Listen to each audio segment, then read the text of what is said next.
Et bonjour à toi, cher Atelier Soul, cher auditeur de ce podcast.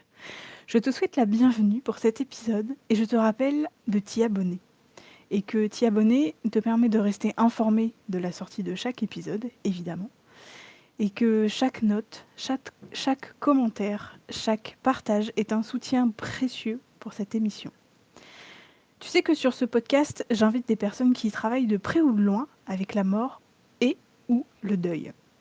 Et aussi que j'ai vraiment à cœur de partager des artistes, des créateurs, créatrices, qui peuvent t'offrir la possibilité d'avancer dans ta vie au travers de la matière. Et bien aujourd'hui, c'est Vanessa qui a créé la jolie marque de carterie Tipois qui vient nous parler de son projet. Vous écoutez un épisode du podcast Atelier Time, le podcast qui explore le deuil et la mort sous toutes les coutures. Atelier Time, Atelier Time, Atelier Time. Atelier Time, Atelier Time. Et N'arrête jamais de prendre soin de toi. Salut Vanessa, comment est-ce que tu te sens après avoir lancé l'enregistrement de ce podcast? Bonjour Zoé, bah écoute, voilà, je suis un peu stressée. J'avoue que c'est ma première expérience, mais je suis ravie d'être là et d'avoir l'occasion de partager avec toi et tous Ah, les auditeurs. je suis trop contente. Je suis trop contente que tu aies accepté de venir parler de toi parce que, c'est en vrai, c'est une vraie difficulté que j'ai d'amener des créateurs et des créatrices, un peu comme moi, en fait, sur ce podcast parce que c'est toujours une énorme enfin, sortie de zone de confort. C'est une grosse, voilà, c'est pouf, tout le monde s'en fait une montagne, mais tu vas voir que tout va bien se passer et je pense même que tu vas kiffer ce moment et que les auditeurs, évidemment, vont kiffer ce moment. Oui, bah, honnêtement, voilà, je suis venue aussi parce que c'est toi, le les échanges qu'on a eus ont été très sympas. Peut-être que ça aurait été quelqu'un d'autre, j'aurais peut-être pas osé franchir le cap tout de suite, je sais pas.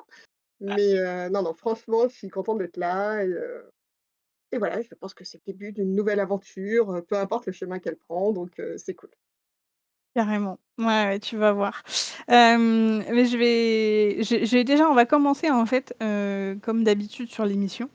Je commence par, demander un exercice très difficile à mon invité. Voilà, comme ça, on brise un peu la glace et comme ça on voilà, tu passes à enfin voilà, tu te mets dans le bain, tu te jettes dedans. L'exercice le plus difficile de l'émission, c'est se présenter. Est-ce que tu peux nous dire un petit peu qui tu es? Et ben, donc, je suis Vanessa, ça vous le savez déjà. J'ai créé Tipois, il y a un peu moins de 2 ans, ça va faire 2 ans au mois d'avril. Parce Je que, crois donc qu'on a le même âge. bah, comme quoi, Voilà. voilà, c'est on grandit, en même temps, c'est bien. Et en fait, je l'ai lancé, bah, parce que je suis maman de 2 enfants et que, bah, il y a 4 ans, il s'est passé un truc hallucinant dans nos vies où on s'est retrouvés, tous à la maison, pendant un certain temps. Voilà bah, quand on a 2 enfants, qui étaient quand même encore un peu jeunes à l'époque et qu'il fallait faire l'école et le centre aéré et tout ça en même temps, et bah, il a fallu que je trouve, des idées. Donc j'ai fait beaucoup de recherches sur internet, pour trouver des activités entre autres des activités manuelles. Sauf que, ben, ça les intéressait à moitié, enfin, ils commençaient le truc, ils finissaient pas. J'étais hyper frustrée, ce qui fait que je terminais après dans mon coin et du coup, je me suis découvert, des aptitudes ou en tout cas un intérêt pour le travail manuel que je n'avais pas forcément avant et donc en recherchant, plein de choses à faire, je suis tombée sur, le quilling. Donc pour ceux qui connaissent pas, c'est le travail du papier en fait. On roule des petites bandes de papier pour, créer des choses, des décors et cetera et et je crois que j'ai eu le coup de foudre quoi. Je suis vraiment tombée amoureuse de cet art, enfin ça a été génial. Et du coup, bah, voilà, j'ai commencé à en faire pour, m'amuser, me détendre et et puis, bah, voilà, le covid étant passé par là, être restée à la maison, le travail salarial, m'inspirait un peu moins et du coup, j'ai décidé de prendre, un congé sabbatique et un congé création d'entreprise et de me lancer, à mon compte, en fait. Donc voilà pour, un petit peu l'histoire. J'ai 2 Génial! petits pois et la mienne. Ah ouais, carrément, hein, on sent bien que les créateurs qui sont présents aujourd'hui, qui commencent à popper un peu, sont des créateurs Covid, hein. On sent Ouais. bien, bien. Ouais, non, je pense que ça a été une période vraiment pour beaucoup, bah, alors on va dire, moi j'ai eu la pas vraiment de manière très limitée, mais j'ai eu la possibilité de continuer un petit peu à travailler pendant le covid parce il y avait une partie de mon travail qui pouvait se faire à distance, via juste un ordinateur donc j'ai pu continuer un petit peu à travailler au niveau salarial, mais de manière quand même limitée. Mmh, Donc ça laissait quand même beaucoup de place pour autre chose qu'il fallait bien remplir aussi donc et je pense qu'il y en a beaucoup de gens qui, pour le coup, ne pouvaient vraiment rien faire du tout. mmh. Et que, bah, voilà, mine de rien, les journées, faut les remplir, quoi. Donc, une fois que, on s'est détendu, qu'on a dit: «Oh, c'est chouette de pas aller au travail tous les matins» ou traîner en pyjama, on se dit qu'il faut peut-être faire un peu quelque chose quand même, donc, C'est voilà. clair. Est-ce que tu peux me dire, avant toute chose, ce que tu fais concrètement avec ta marque Tipois? Alors, ça é alors j'avoue que ça avait évolué quand même un petit peu depuis 2 ans. En fait, j'étais partie dans l'optique au départ, je voulais juste, créer quelque chose de beau, qui avait du sens, mais j'avais un peu de mal, je savais pas forcément trop où aller. Et puis petit à petit, je me suis rendu compte que je voulais, permettre la transmission de souvenirs et que ce soit pour soi-même ou pour les autres d'ailleurs et des émotions et le fil rouge, ça a été, au départ, je veux créer une espèce de carte au trésor. Voilà, une espèce de capsule temporelle, quelque chose où les gens, bah, ils s'y attendent pas. Enfin, c'est juste un cadre entre guillemets, oui, c'est joli ou voilà, ça fait un beau décor et cetera, mais en fait, il y a pas que ça, il y a autre chose derrière et le but, c'est voilà, vraiment de permettre aux gens d'avoir un petit déclic ou une petite lumière, quelque chose qui se produise dans leur esprit juste en regardant, en fait, ce cadre-là et ben, en fait, il y a toute une remontée derrière de, «Ah oui, beh, c'est vrai qu'il y a les tickets du voyage, que j'ai fait, il y a la photo de mon fils, il y a, la recette, du gâteau de ma grand-mère et cetera qui est cachée derrière ce cadre et en fait, il y a même pas besoin d'aller fouiller derrière. C'est juste en le regardant et ben c'est là, quoi. C'est beau. C'est beau et c'est tellement ce que j'ai aussi envie de partager avec mes créations. Du coup, plus concrètement pour que les auditeurs se rendent un petit peu compte de ce que tu peux proposer, donc tu travailles le papier avec cette technique du quilling. Hem, donc principalement, ce que tu vas proposer, c'est des cartes, comme des cartes de vœux, des cadres aussi, c'est ça? C'est ça. Alors en fait, au départ, j'étais partie dans l'idée de faire des cartes et je trouvais ça limité. Ça enfin, Ouais. j'ai eu un souci, j'appréciais beaucoup de faire mes cartes, mais bah, voilà, ça reste une entreprise aussi, donc à un moment donné, il faut être rentable, même si ça peut paraître un gros mot, voilà, pour les gens qui sont pas dans le domaine. Bah, c'est comme un salarié qui veut son salaire, bah, un entrepreneur, il faut bien qu'il gagne sa vie aussi, donc il arrive un moment où il faut aussi faire des choix entre, ce qu'on aime, ce qui est faisable, que les gens peuvent acheter et ce qu'on peut vendre et donc faut trouver cet équilibre-là et juste faire des cartes, en fait, le travail que ça pouvait me demander en termes de technique, de ce que je voulais mettre dedans, de détails et cetera et bah, clairement, une carte à 50 €, c'est compliqué. Faut être réaliste, ça paraît bizarre de se dire: «Ah, c'est juste une carte à 50 €, ça va pas, non?» Donc c'est pour ça que j'ai évolué après un peu sur, les cadres, parce que, bah, forcément, c'est plus grand, il y a le cadre, voilà, en termes de valeur, marchande, ça paraissait plus compréhensible et par contre, j'ai quand même gardé, le côté carte, mais beaucoup plus simple, où je fais peu de travail, on va dire, manuel, en tout cas de manière limitée, pour rester dans une gamme de prix à peu près sympa et au moins ça me permet d'allier les 2. Mais là, c'est vrai que pour 2024, je prévois de modifier un petit peu les choses, parce que là, je reviens de 15 jours de congé, on va dire et donc ça a pas mal cogité. J'ai vraiment coupé avec le travail, mais bon, le travail reste toujours là, c'est de la passion, c'est pour ça que je le fais donc et là, il va y avoir pas mal de changements. En tout cas, il va y avoir des changements. Je vais modifier certaines choses et partir, entre guillemets, «dans une autre direction», en tout cas, voilà. Je dis pas tout parce que c'est encore en projet. Et voilà, ça sera la surprise, vous pouvez venir sur Instagram voir Tipois et ce sera avec grand plaisir si vous voulez suivre l'évolution et vous rendre compte de ça. Mais voilà. Et du coup, moi, ce qui me pose un peu de questions, alors moi, je connais la réponse parce que je connais ton Instagram, que évidemment, j'invite les auditeurs à aller voir. Mais en fait, est-ce que tu crées, des collections? Est-ce que tu crées sur mesure à la demande? Ou est-ce que tu fais les 2? Est-ce que tu peux un peu expliquer comment est-ce que concrètement tu crées? C'est quoi ton processus? Alors, je fais plutôt les 2, sachant que j'aime bien travailler de manière assez unique en général. J'ai beaucoup de mal à reproduire plusieurs fois la même carte, le même cadre, ça reste compliqué, à l'heure actuelle. Donc là, j'ai fait alors jusqu'à maintenant, je faisais, vraiment des cartes uniques, des cadres uniques, voilà, mais enfin, le principe, c'est que je fais une carte et en principe que j'intègre dans un cadre avec une citation en plus et cetera. Donc voilà, je vais parler de cartes, mais c'est plus vaste que ça. Et là, je vais quand même tenter de faire une petite collection pour Noël, mais vraiment limitée, où j'ai fait, 2 cartes, on va dire identiques ou en tout cas qui très très proches l'une de l'autre. Mais ouais, c'est quelque chose que j'ai beaucoup de mal à faire et clairement, je pense que je vais rester sur le côté unique, enfin voilà, dans les projets que j'ai en tout cas, ça va être plutôt ça. Sachant que oui, je peux faire du personnalisé, après, la personnalisation, c'est peut-être pas ce que les gens imaginent quand j'en parle. Heu, à chaque fois que c'est arrivé, voilà, qu'on m'a demandé si c'était possible, je préviens les gens, c'est-à-dire qu'ils viennent, faut pas qu'ils viennent avec une idée précise. C'est-à-dire que quelqu'un qui va arriver en me disant, «Je veux un poisson rouge, qui sort de son bocal, machin», je le ferai pas. Parce que clairement, ça correspond pour la c'est pas ma sensibilité, en fait. Je vais pas être capable de reproduire exactement ce que la personne veut. Enfin, quelqu'un qui a une image hyper précise dans sa tête d'un décor, d'un détail, j'arriverai pas à le reproduire. Parce que clairement, quand on vient avec une idée précise de quelque chose, on a l'image en tête et elle correspond pas à la réalité, en fait.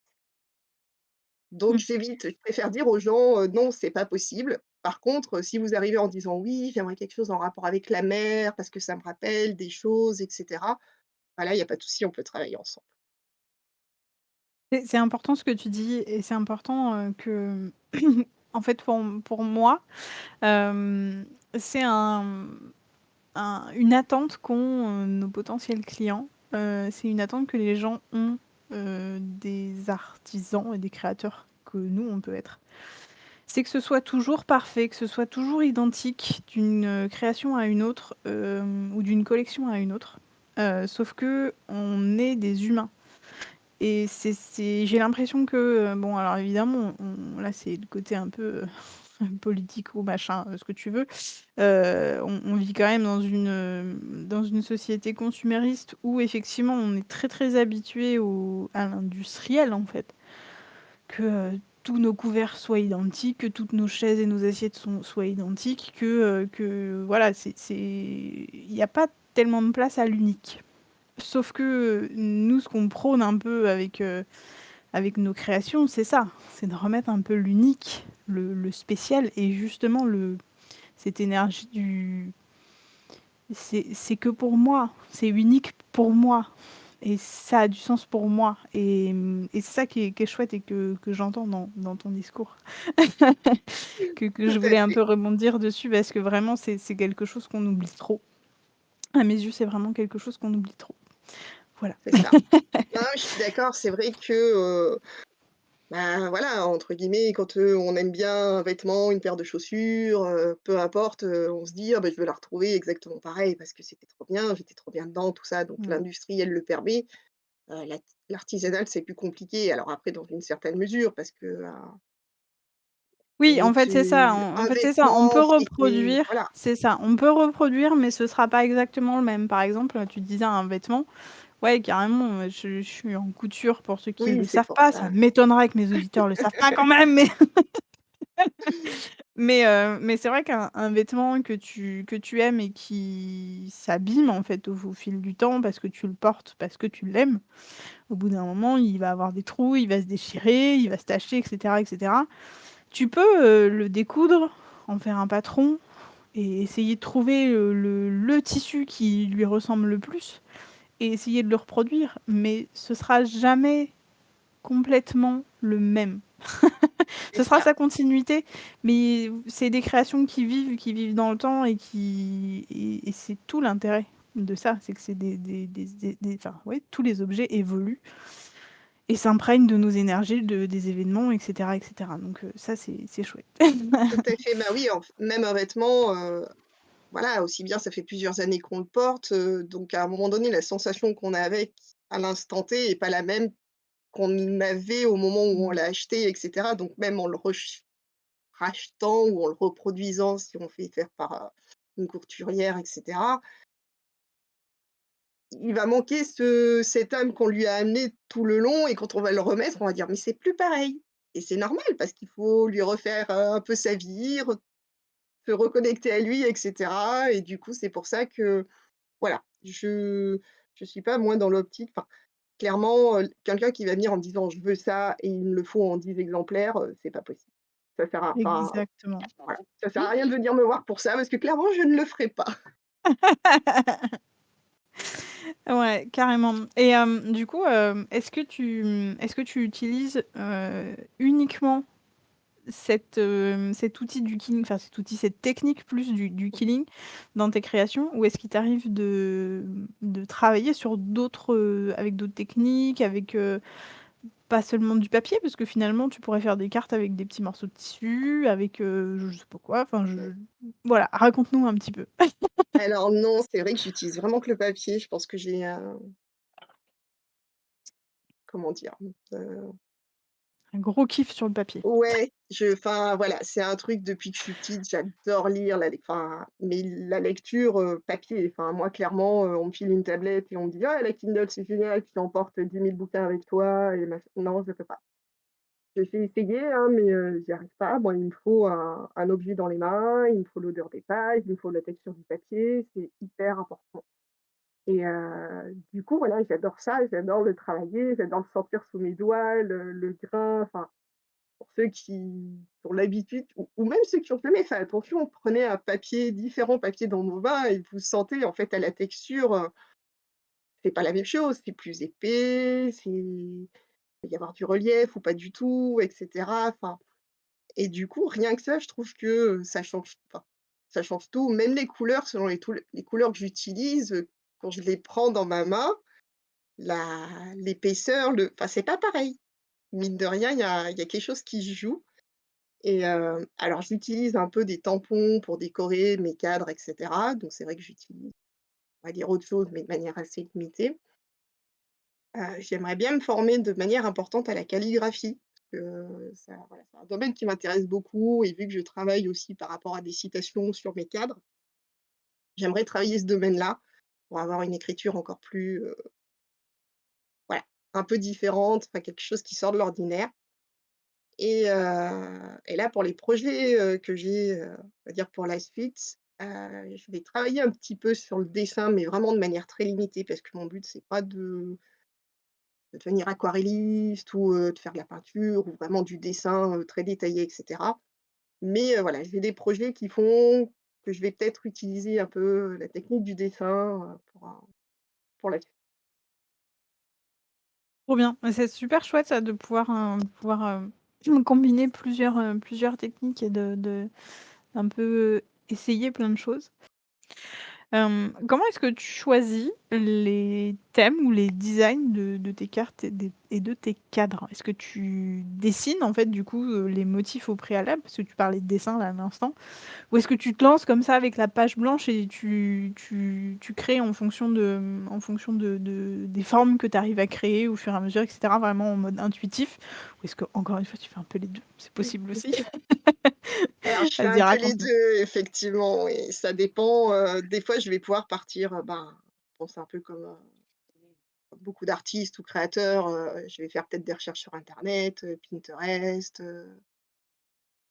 peu importe, enfin, voilà, une image qu'on peut trouver, et ça va me faire tilt. Je vais me dire: «Ah ouais, ça, ce motif-là, ce dessin-là, il me plaît bien». J'ai envie d'essayer de le retranscrire avec le papier parce que, ben, voilà, entre un dessin qu'on peut voir sur, internet, fait par un artiste, que ce soit dessinateur ou peu importe, et ce que je peux faire avec du papier après derrière, forcément, le rendu est pas le même en termes de détails et cetera. Et puis mais ma patte, mine de rien, le but, c'est pas de reproduire à l'identique exactement, il y a c'est interdit, et puis en plus, de toute façon, c'est pas mon but de reproduire, ce que les autres ont fait.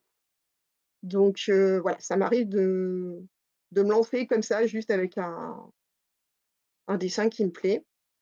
Et puis en fait, je fais beaucoup de chutes, on va dire, parce que des fois, bah, je coupe, des bandes de papier, j'utilise qu'une partie de la bande, ou pour m'entraîner, bah, pour pas perdre la main, parce que je fais pas forcément des cartes pour vendre tous les jours ou des choses comme ça. Donc il y a aussi l'entraînement pour garder la sensibilité, puis pour plaisir, tout simplement, parce que c'est voilà, j'aime ça.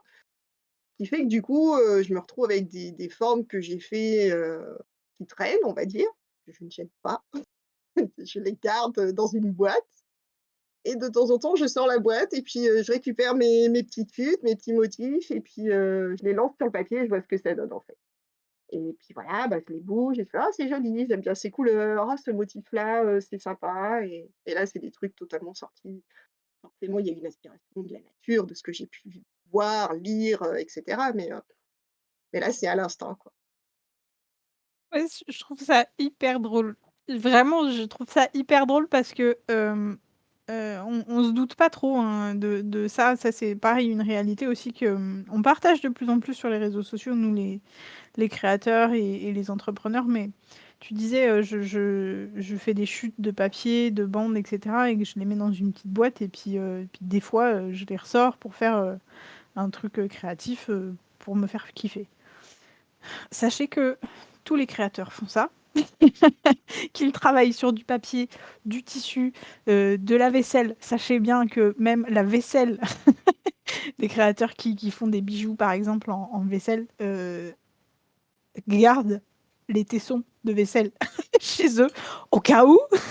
Et bien un jour, on sait jamais, peut-être que je vais pouvoir me le réutiliser, et cetera, et cetera. Ça, c'est un truc vraiment, je crois qu'on le fait tous. C'est un truc de dingue, et c'est ça contribue en partie à, l'ambiance quelque part un peu de nos ateliers, parce qu'on a toujours, bah, cette fameuse boîte de chute qui a du potentiel. Peut-être on s'en servira jamais, mais Ah, ça a du mais c'est potentiel. là. Voilà, ceux qui nous écoutent, hem, vous le voyez pas, mais c'est là. Voilà, OK. voilà, et c'est une très grosse boîte. Non, mais c'est vrai que ça prend un peu moins de place. L'avantage, mine de rien, les bandes de papier sont assez fines, donc du coup, par rapport au tissu, effectivement, ou même la vaisselle, je pense encore que la vaisselle avec les morceaux, ça peut peut-être aller un peu, voilà, mais voilà, moi, ça prend quand même beaucoup moins de place.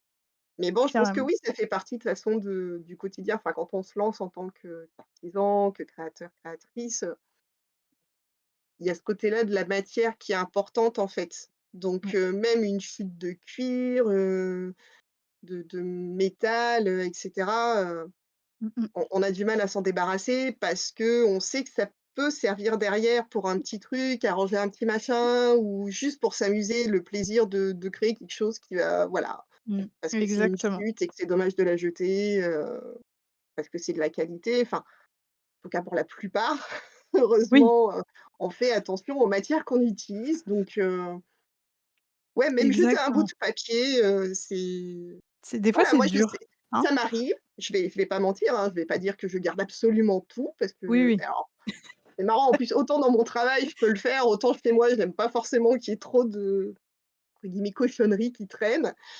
Mais je dis cochonneries, mais qu'on voilà, c'est pas Oui, oui. péjoratif du tout, hein, je comprends tout à fait les gens qui mettent de côté au cas où, ça m'est arrivé. Mais c'est vrai que voilà, quand je dois jeter une bande de papier parce que, bah, le morceau est trop petit, ou bah, peut gratter, enfin, je veux dire, ça arrive aussi, bah, le jeter, c'est difficile. C'est quelque chose Mmh. voilà, ça demande un vrai travail, de me dire: «Non, mais tu es sûr, tu peux rien en faire du tout, tu ça vaut pas le coup de le mettre quand même de côté». C'est pas simple. Exactement. Mais ça c'est hyper fort et ça rejoint beaucoup, la façon que j'ai de parler de mon métier et de ma façon de travailler. C'est qu'on est tellement attaché à ces matières-là, tant dans les sensations qu'elles nous permettent d'avoir, dans les moments qu'elles nous permettent de vivre dans ce qu'on peut créer et quand on crée, qu'aussi dans l'histoire qu'on y met. Parce on parlait du fait que toi, tu travailles avec les souvenirs, avec le fait de pouvoir retranscrire une période, par exemple, un voyage, un hommage, etc., à travers, à travers le killing, donc, à travers des couleurs, à travers des formes, des symboles, etc. Euh, je m'y attache et c'est ce que je vis de plus en plus. Je sais plus à qui j'en ai parlé il y a pas si longtemps que ça. Je disais, mais en fait, c'est hyper fort parce que moi, par exemple, quand je vais créer un sac, par exemple, voilà, on va me demander un sac sur mesure, par exemple, pour l'ordinateur, peu importe, la personne va choisir un tissu qui lui plaît de ouf dans mon stock. Un tissu, par exemple, un drap que j'ai pas encore utilisé, que je viens d'acheter, que je viens de chiner à Emmaüs ou ce genre de choses-là. Donc je vais créer, je vais me connecter un peu à l'énergie de la personne. Voilà, parce qu'elle va me demander plein de petits détails, par exemple broder son nom sur une poche, voilà, ce genre de choses. Est-ce que je peux rajouter une poche pour tel objet dedans, machin, etc. etc. Donc en fait, je vais me connecter à cette énergie-là. Quand je vais créer, je vais penser beaucoup à la personne, à son histoire, à ce qu'elle m'a dit, à son énergie, etc. etc. Et donc ce sac-là, une fois que voilà, je l'ai apporté, en plus c'était pour un anniversaire, c'est moi qui l'ai offert, entre guillemets, c'est moi qui l'ai apporté, qui l'ai remis à la personne destinée.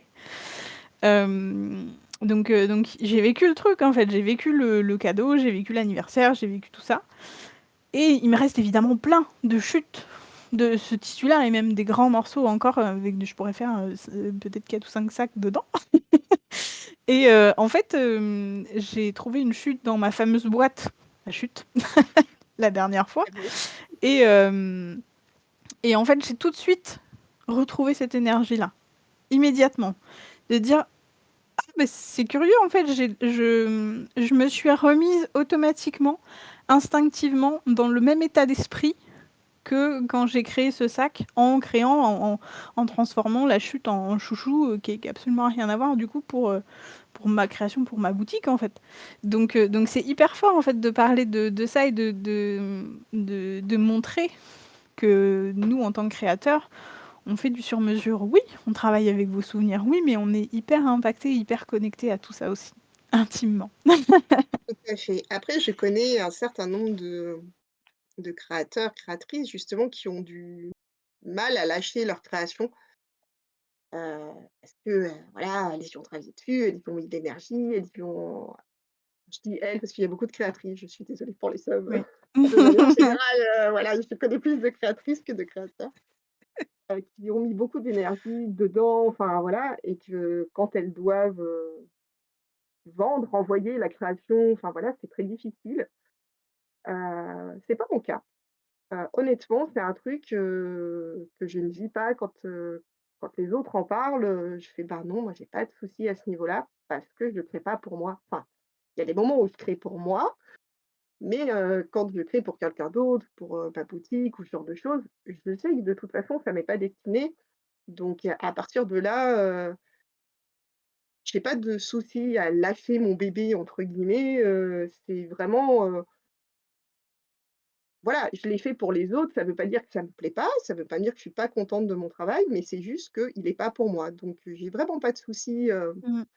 C'est à pas, à ouais, là-dessus. c'est pas le même état d'esprit, c'est pas la même énergie quand on crée pour les autres. C'est Mais ça. c'est intéressant ce que tu dis. Et du coup, parce qu'on est quand même sur un podcast, dont l'objectif c'est de parler, d'explorer un peu la mort et le deuil sous toutes les coutures. Moi, j'aimerais bien que tu nous parles un petit peu de ton rapport au souvenir à toi. Parce que c'est quand même... Alors, c'est un lien qu'on peut faire de façon très évidente avec la carte postale, qui est un petit souvenir, un petit partage de nos vacances, par exemple, pour être très banal et Classique, ouais, très tout à fait. cliché, voilà. Mais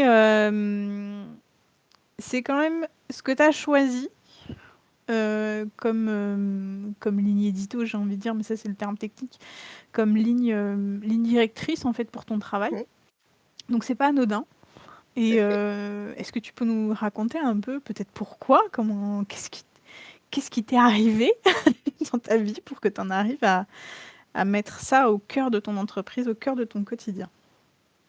Alors, je vais mettre quand même un petit disclaimer tout de suite parce que je ne sais pas où ça va partir. Je ne veux pas, que ça pose de problème après derrière.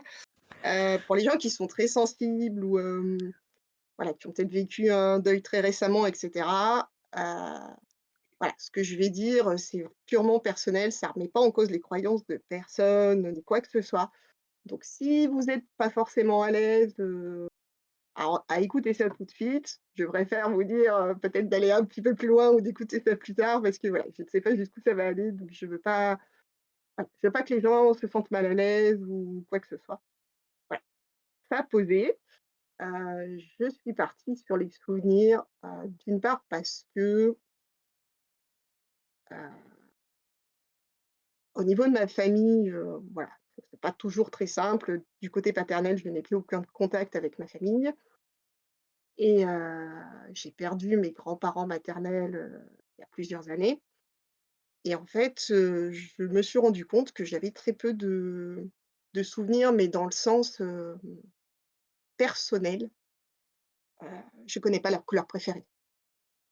Je ne sais pas quel est leur sentiment quand ma grand-mère me préparait un gâteau, ou un gâteau à tous les cousins et cetera. Est-ce qu'elle était heureuse de le faire? Est-ce qu'elle le faisait parce que c'était normal? Est-ce que c'était l'habitude? Est-ce que et en fait, je trouve ça dommage de pas avoir ces choses-là. Des choses, voilà, je sais, quand est-ce qu'elle est née, je sais où elle s'est mariée, je sais où elle a vécu, des trucs, on va dire basiques, enfin, voilà. Mais, je connais pas sa vie. Enfin, voilà, est-ce que quelque part elle était heureuse ou pas? Qu'est-ce qu'elle aimait bien faire? Enfin, je sais qu'elle aimait bien lire, écouter de la musique, ce genre de choses, mais des choses peut-être plus intimes ou même toutes bêtes, voilà, comme la couleur préférée. C'est des choses tout bêtes, mais je me dis: «Ben, c'est le genre d'émotions, de sensations que j'ai envie de transmettre, de laisser des traces». Que ce soit, d'un point de vue personnel, donc comme je disais, ben, voilà, si moi j'aime bien la couleur jaune, peut-être que dans ma décoration, il y aura pas mal de jaune, en fait et peut-être que si je choisis un cadre, je vais choisir avec des nuances de jaune pour, parce que ça me plaît, c'est mes goûts et donc c'est des choses qui vont se transmettre alors que ce soit à moi futur, voilà, parce qu'aujourd'hui, j'adore le jaune, peut-être que dans 10 ans, je préférerais le rouge et du coup, c'est quelque chose, je vais garder une trace, mine de rien, il y a un cadre, il y a une carte qui dit que j'ai aimé le jaune à un moment donné, même si maintenant j'aime le rouge. Et voilà et derrière et bah, ça va être oui, comme je disais, le simple fait de regarder, cette carte ou ce cadre, ça fait remonter des sensations, des déclics, des choses qu'on se rappelait peut-être pas et ça permet quand même d'avancer, que ce soit quand on a perdu un être cher ou juste qu'on a déménagé ou peu importe en fait la situation, voilà, les vacances de l'année dernière ou le boulot qu'on faisait la semaine dernière. Voilà, ça dépend des gens. Mais on a parfois du mal à se détacher du passé parce que, bah, c'est ce qu'on connaît, c'est quelque part, c'est confortable, même si ça ne veut pas dire que c'est bien, mais on connaît, c'est confortable, c'est notre situation et le fait de pouvoir le poser quelque part, que ce soit dans un cadre ou peu importe et ben, ça permet de profiter du présent et de regarder vers l'avenir Mmh. et je C'est crois très, que c'est très pour beau. ça que ouais, c'est pour ça que je me suis lancée là-dedans, c'est vraiment pour laisser des traces. Alors et d'un point de vue plus pratique, on va dire un peu plus humoristique, mes enfants ont tous les 2 un TDAH. Enfin, il y a pas que d'ailleurs, mais chez eux, c'est particulièrement marqué et en fait, ils cassent tout ou presque. C'est une catastrophe. Que ce soit, le mug, qu'on a pu acheter quand on est allé en vacances, un cadre, un jouet, enfin, ils cassent tout. Ce qui fait que du coup, à la maison, on a très peu de choses qui ont de la valeur sentimentale pour éviter de la perdre. Et donc, je pense que c'est ça que j'ai aussi voulu donner aux autres, c'est quelque chose que je peux pas avoir chez moi, bah, je vous le donne à vous Moi, je peux pas avoir un joli cadre que je vais voilà, un joli mug, peu importe que j'ai chez moi. Mais voilà, je me dis que les autres, eux, ils ont peut-être la chance de pouvoir avoir ces souvenirs-là et je trouve ça beau, en fait. J'adore la dernière explication, elle est incroyable. Oui, Mais la première est très chouette, elle est magnifique et j'ai envie de rebondir sur ça parce que, bon, vous l'aurez compris, j'arrête pas de le dire, je fais un petit enfin, je travaille avec, les souvenirs un petit peu comme Vanessa et je c'est une autre façon de dire, d'expliquer un petit peu comment moi je l'explique. C'est, de créer un lien, de créer un contact, en fait, avec ce qui nous manque ou ce qui nous a manqué.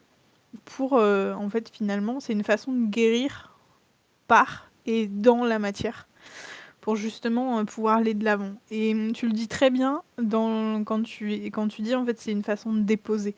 Déposer notre histoire, déposer nos émotions dans un objet qui est tangible, qu'on va pouvoir, heu, u extérioriser un petit peu d'une certaine manière, mais aussi, une façon de se réapproprier notre histoire, nos tout ça, en fait. Toute notre vie, tout ce qu'on peut y mettre dedans dans une création. Donc merci, c'est très, très beau. C'est très, très beau et bravo pour cette explication, la façon dont tu en as parlé qui est très, très jolie et cette réflexion surtout. Parce que, je sais pas ce que tu en penses, tu vas me dire après, mais j'ai vraiment l'impression que, on a peur maintenant de nos émotions. On a peur de alors le fait évidemment le deuil et la mort, c'est un énorme sujet. Hem, qui est tabou, qui est un peu lourd, qui est un peu, bon voilà, dans l'imaginaire collectif, c'est un peu ça, hein, c'est très sombre, c'est, la tristesse, c'est du pathos, c'est machin et cetera. Mais, comment dire? Ouais, j'ai l'impression qu'on a vraiment peur de ça et c'est dommage parce que, ben, c'est encore très bateau, hein, ce que je vais dire et c'est pas la première fois que je le dis sur cette émission. C'est indispensable d'y réfléchir, c'est indispensable de s'y préparer au moins un petit peu, parce que de toute façon et quoi qu'il arrive, on y sera confronté un jour ou l'autre. tout à fait. Bah, après, voilà, ça va peut-être plus là où ça va devenir compliqué pour certains. Enfin, on a déjà évoqué un peu le sujet. Personnellement, pour moi, bah, quand on est mort, on est mort. C'est bateau, encore une fois, c'est un truc de base où voilà. Mais, pour moi, il y a pas d'après. On va pas se retrouver tous ensemble à un moment donné. Il y a pas voilà, les moments qu'on a vécus, on les a vécus et c'était chouette ou pas chouette, enfin peu importe, enfin, si c'est important, mais, ce que je veux dire, c'est ce qui était avant et après il y a rien donc, c'est important de s'approprier cette histoire-là qui est passée, de de faire la paix avec, heu, de se remémorer les bons moments quand il y en a eu mais pas de manière, enfin, on va dire cette injonction à se rappeler des morts, pour moi, est très difficile, enfin très difficile. Pour moi, n'a pas de sens. C'est vrai que c'est difficile, c'est que ça a pas de sens. Enfin, je suis quelqu'un qui va pas dans les cimetières, aller à un enterrement, bah, c'est rigolo pour personne, mais pour moi, ça n'a comment dire ça? Ça ne sert à rien.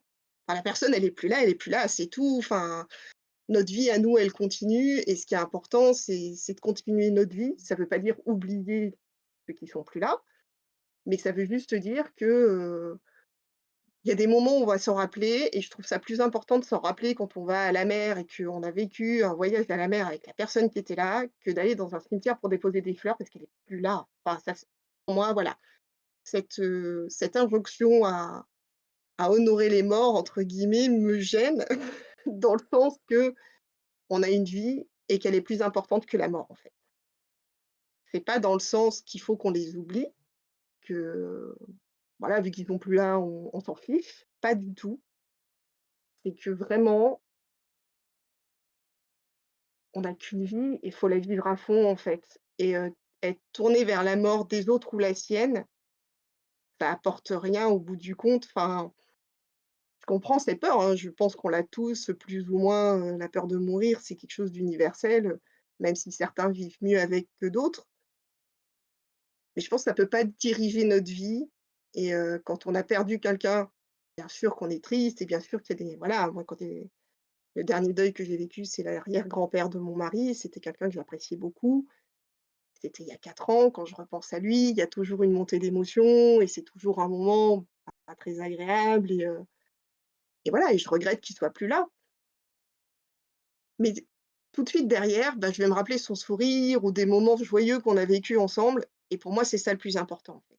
C'est cette vie-là qu'il faut célébrer et pas, entre guillemets, «la mort qu'il y a eu». Voilà. Et c'est super important, c'est super intéressant ce que tu dis parce que, je pense qu'on se fait une montagne et c'est rigolo parce que j'en parlais avec une copine créatrice, il y a pas si longtemps que ça parce que, elle a perdu quelqu'un, voilà, il me semble de sa famille, hem et en fait, elle se retrouvait, très embêtée parce que du coup alors elle sait ce qu'elle fait, elle me suit, elle, voilà, on en a pas mal discuté, par rapport à ça, donc elle est assez déconstruite sur la mort, sur tout ça en fait, ça voilà, c'est plus tellement un tabou et en fait, elle se retrouvait dans une situation où c'est sa famille qui était là: «Oui, non mais il faut faire des fleurs, il faut faire une plaque pour machin, il faut aller à l'enterrement, il faut aller au funérarium pour voir le mort, machin et cetera». Non, non, en fait, il y a aucune obligation et c'est un peu ce que je disais dans un post. La fameuse trend de «évidemment que» j'ai faite, pour ceux qui me suivent, sur Instagram en mode, «Je suis endeuillée» ou «J'étais endeuillée», évidemment que et j'ai fait une version, avec les réponses de mes abonnés et en fait ma conclusion, c'est qu'à un moment donné, en fait, en particulier dans la mort, il faut vraiment, vraiment qu'on prenne conscience de ça. C'est que, en fait, on est obligé de rien. Vraiment, on est obligé de rien quand on vit un deuil. On est obligé de rien et je le répéterai jamais assez. Et surtout, on a la possibilité de tout faire et de tout demander. Je sais que c'est difficile, je sais que c'est hyper tabou, je sais que quand on est, dans une famille, un peu traditionnaliste, un peu difficile, voire toxique, voire, compliquée, voire conflictuelle, hem c'est difficile d'exprimer ses émotions, d'expliquer, d'exprimer ses besoins, de dire: «Ben, moi j'ai pas envie qu'on mette, des fleurs, dans la tombe, au moment des derniers adieux, mais je préférerais des confettis, je préférerais, des paillettes, je préférerais, qu'on mette autre chose». Ben, dis-le déjà et si les autres ne veulent pas, fais-le toi. En fait, enfin vraiment c'est, c'est très important, c'est très fort ce que tu dis parce que c'est vraiment ça pour moi. C'est le côté, peu importe. Peu importe ce que les gens diront, peu importe ce que toi tu crois, comment tu vis les choses, comment tu imagines la mort, si pour toi il y a rien après ou si pour toi il y a le paradis ou si pour toi il y a autre chose, et ben, c'est OK en fait. Et peut-être même que, c'est nos croyances qui vont décider de ce qu'il y a après. On ne sait rien, on ne sait absolument rien. La seule chose qu'on sait, c'est ce qu'on ressent maintenant à l'instant T et on n'a pas tellement d'autre choix que de faire avec. C'est ça. Non, mais je suis d'accord, hein. C'est pour ça que voilà, comme je dis, c'est purement personnel, je remets pas du tout en cause les croyances des gens, voilà. Mais c'est vrai que personnellement, pour moi, alors je suis quelqu'un qui est plus tourné vers le futur. Alors ça a évolué ça aussi, mais jusqu'à maintenant, j'étais plutôt dans l'anticipation négative des choses dans le futur. Je suis quelqu'un d'assez anxieux, tout ça, donc plutôt que dans le passé ou vivre l'instant présent et depuis, ben, voilà, que j'ai créé Tipois et d'autres choses aussi, j'ai travaillé sur moi et cetera, mais déjà, je suis plus dans l'instant présent, je profite plus de ces moments-là et maintenant le futur, bah, je le vois plutôt en rose plutôt qu'en noir. Ça c'est plutôt pas mal, je dois avouer. Et surtout, j'ai réalisé que, enfin, même si c'était déjà là avant, ce qui compte, ouais, c'est vraiment ce qu'on vit, maintenant ou plus tard, mais qu'on peut pas toujours, être tourné sur, et comment ça va se passer si ça se passe mal ou quand ouais, mais ça s'est déjà passé mal ou et cetera ou oui, mais j'ai perdu quelqu'un de proche et bien sûr, c'est difficile, il y a une période de deuil, je remets pas ça en cause, mais ça veut pas forcément dire que on doit à tout prix être triste ou désespéré pendant des mois et des mois, même si on aimait cette personne-là super fort, en fait. Et on a justement le droit d'être heureux et de se sentir bien, même si elle est plus là,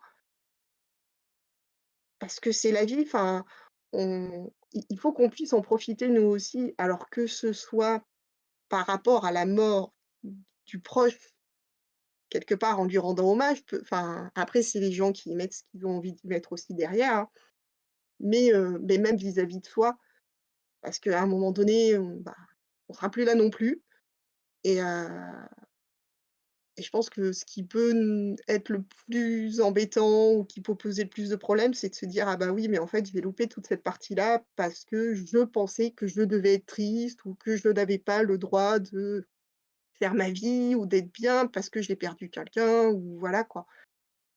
Et c'est ça qui me gêne un peu, c'est avec la mort, c'est qu'on a toujours, on est enfin, je pense que c'est peut-être enfin, non, c'est même une grosse partie la société chrétienne qui veut ça, parce que dans d'autres cultures, c'est pas le cas. Faut être honnête. Voilà, c'est tout le bagage historique qu'on peut avoir vis-à-vis de la religion, notre société et cetera, qui fait qu'on vit la mort comme quelque chose qui doit être forcément difficile, en fait.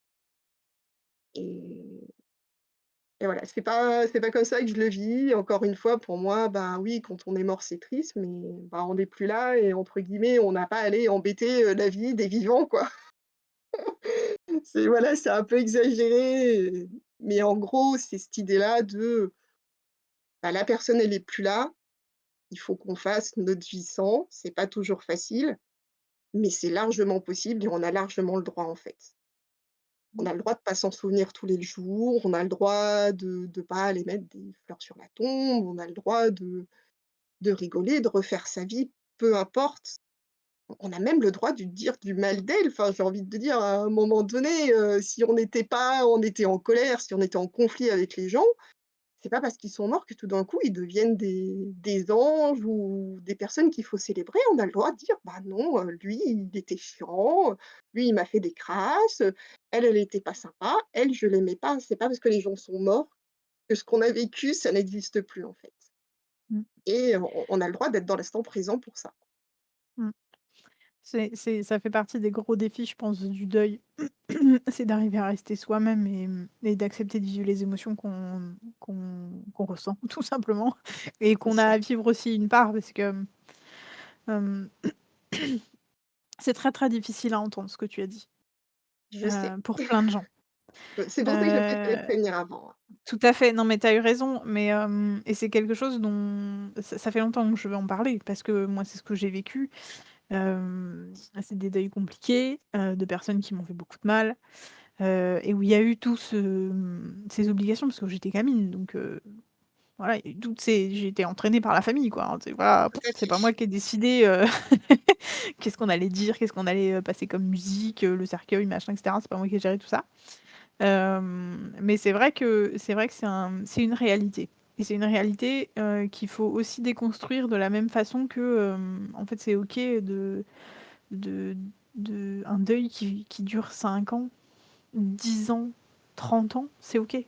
C'est normal tu perdu l'amour de ta vie, tu été ultra traumatisé parce que tu as eu un accident et tu t'en es sorti et pas l'autre personne. Enfin, en fait, c'est OK et c'est hyper normal parce qu'on est tous humains et que chacun vivra, ses expériences et sa vie de façon unique, évidemment et le deuil, c'est la même chose.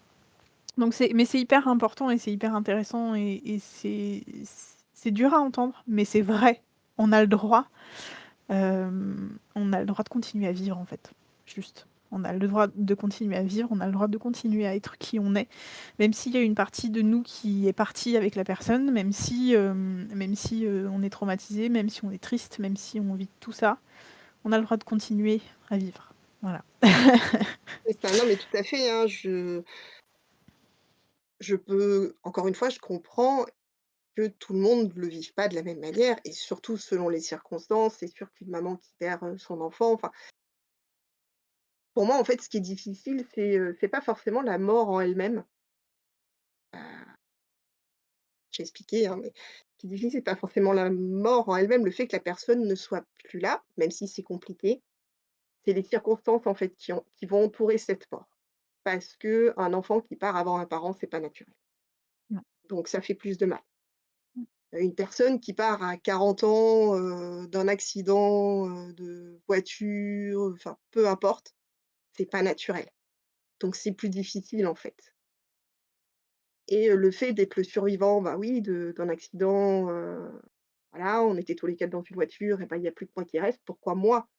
Enfin, je pense qu'on se retrouve avec une charge qui est hyper importante en se disant: «Est-ce que je dois porter la vie des autres, de ceux qui sont partis et pas juste la mienne?» Et encore une fois, c'est une question de circonstance, c'est parce que la mort en elle-même est difficile et triste, mais c'est les circonstances qui font qu'on peut passer plus facilement à autre chose ou pas.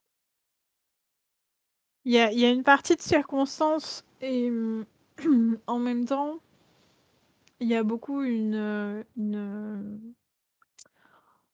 y a autre chose. En fait, moi, j'aime pas tellement le fait de hiérarchiser les deuils, en Ah non, fonction c'est pas de une question de en non, non, de fonction hiérarchie, mais c'est de, pour tu vois? dire, Mais oui, oui, non, mais j'ai compris ton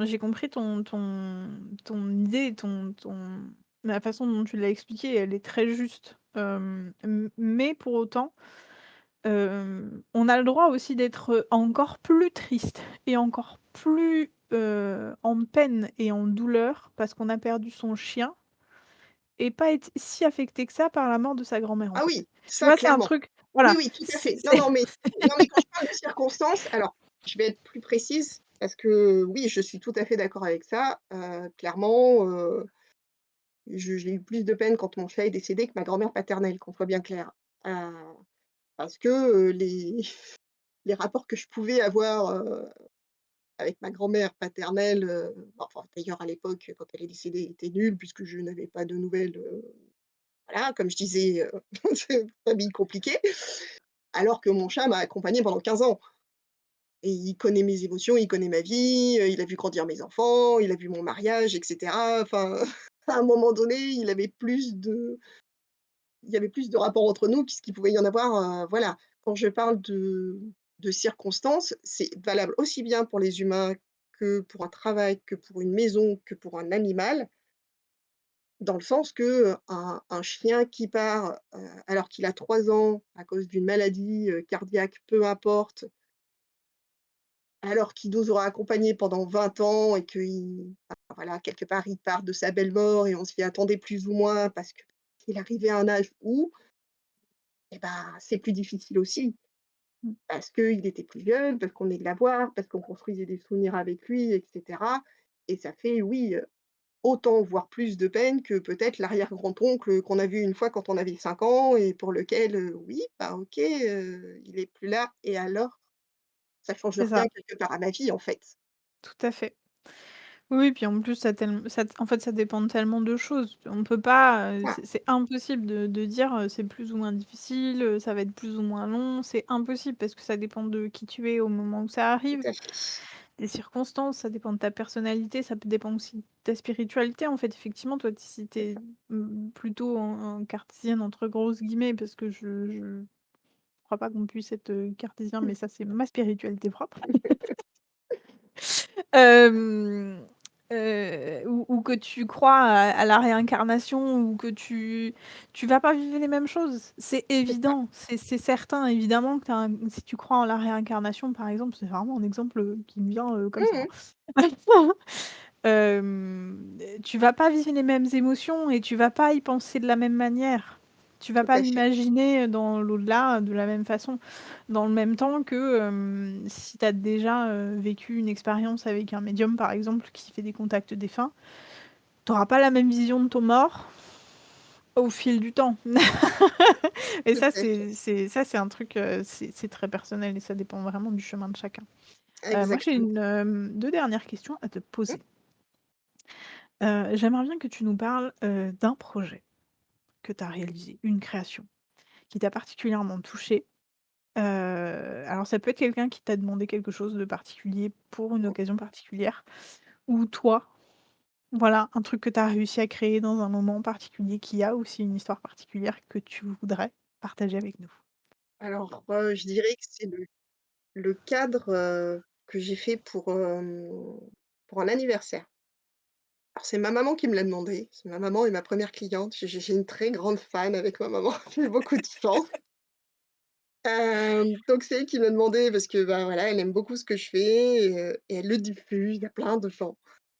Et en fait, pour, l'anniversaire d'une de ses amies qui fêtait ses 75 ans, elle m'a demandé alors, c'est quelqu'un qui aime beaucoup les chats et donc elle m'a demandé ce que je pouvais faire, par rapport à ça. Elle voyait bien 75 petits chats dans un cadre, histoire de, voilà.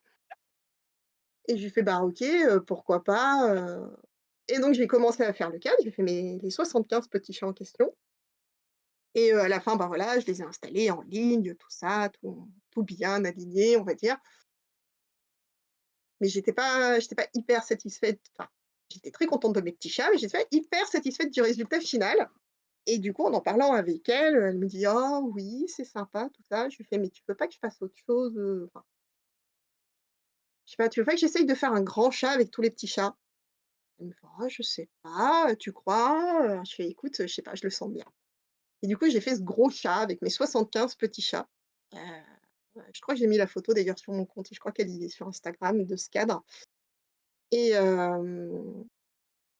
j'ai vraiment eu la sensation d'aboutir, en fait. Quand j'ai vu ce cadre, quand j'ai vu ce chat, ses couleurs et cetera, je me suis dit: «Oui, c'est ça. Je suis arrivée là où je devais être, là où je devais aller». J'ai fourni le travail que j'étais censée faire et j'ai sorti la création que j'étais censée sortir. Donc j'en étais fière, et j'étais très contente, quoi. Et puis ça a très plu à la personne derrière, à ma maman aussi également. Voilà, forcément, c'était quand même le but aussi, puisque c'était pas pour moi. Mais même je crois que même si la personne avait dit, «Oh, j'aurais préféré autre chose», «Oui, c'est joli, mais sans plus», je pense que ça avait aucune importance parce que moi, j'avais fait ce que j'étais censée faire. Voilà. Trop bien, j'adore cette histoire. Hem, si tu pouvais faire passer un message par ici, aux endeuillés potentiels qui nous écoutent, si tu pouvais faire passer un message aux endeuillés qui nous écoutent, au voilà, au qu'est-ce que tu aimerais, faire passer comme message? Que toutes vos émotions sont légitimes, que ça soit de la joie, de la tristesse, de la peur, de la colère, peu importe en fait. Ce qui compte, c'est vous, c'est là où vous en êtes et on se fiche, entre guillemets, même si c'est facile à dire, quand on n'est pas dedans ou voilà, mais on se fiche de ce qui se passe autour. Ce qui compte, c'est vous dans ces moments-là et si vous avez envie de sourire, de rire, de pleurer, de crier et ben, c'est légitime, en fait. Il y a pas de bonne façon de vivre un deuil, il y a pas il y a pas des étapes, enfin, le coup des étapes obligatoires, j'y crois pas, je c'est votre truc à vous, c'est ce qui est aligné avec vous et si aujourd'hui vous êtes triste et que demain, bah, vous êtes content, c'est que c'est normal et que tout va bien, enfin, il y a pas à s'inquiéter, quoi. Voilà. Merci, merci beaucoup Vanessa d'être venue. Merci d'avoir partagé tout ça, toutes tes idées, toute ta créativité, ton énergie et surtout merci d'avoir osé sauter le pas, d'être venue, sur l'émission. Comment est-ce que tu te sens un peu comme ça, là tout de suite à la fin de cette émission? Ah bah, déjà, je te remercie, de l'expérience parce que comme je l'ai dit au départ, même s'il y avait de l'appréhension et du stress, c'était un très bon moment. Heu, je regrette pas du tout d'avoir dit oui. Voilà, je suis encore un petit peu, on va dire fébrile, je vais pas dire le voilà, un peu dans l'énergie du truc aussi, tout ça, donc je pense qu'il va me falloir après, redescendre un petit peu et et justement prendre en compte mes émotions pour le coup. Mais non, j'ai passé un très bon moment et j'espère que, bah, ceux qui nous écoutent aussi. Mais j'en doute pas, étant donné ton énergie et ta bonne humeur. Merci beaucoup Vanessa. Alors, sache que, ça c'est la première étape du podcast, c'est l'enregistrement.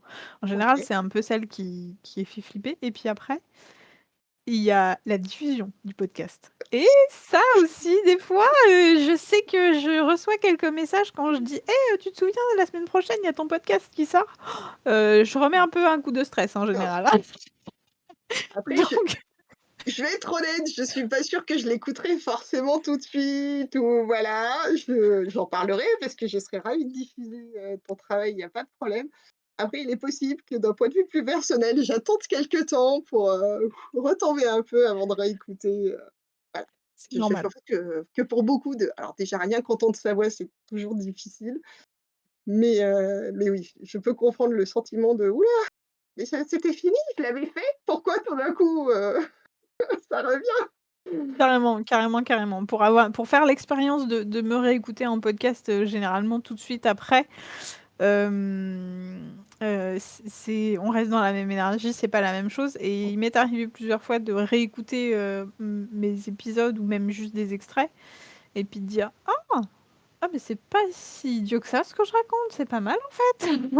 Tout à fait, ouais, non, je pense qu'il faut Non, non, c'est laisser chouette. la base un peu retomber et voilà. Tout à fait. Merci encore, merci infiniment Vanessa. Chers auditeurs, je ne le vous rappellerai jamais assez, mais rejoins Vanessa sur les réseaux sociaux. Je mets évidemment, les liens en bio. Partagez cet épisode, commentez-le, notez-le sur les plateformes qui le permettent. Hem, c'est vraiment important pour la visibilité du podcast. Voilà, je vous le dirai jamais assez. Partagez-le comme autant de petits messages d'amour et de soutien et de douces pensées, à vos proches. Voilà, parce que peut-être que quand vous nous avez écoutés, vous avez pensé à vos proches. Donc partagez-leur, et puis évidemment, on se retrouve dans 15 jours pour un épisode avec Noémie, cette fois. Une Tanadoula toute particulière. Mais je ne vous en dis pas plus et en attendant, n'arrête jamais de prendre soin de toi. Merci de ton écoute. Pense à partager et à noter cet épisode.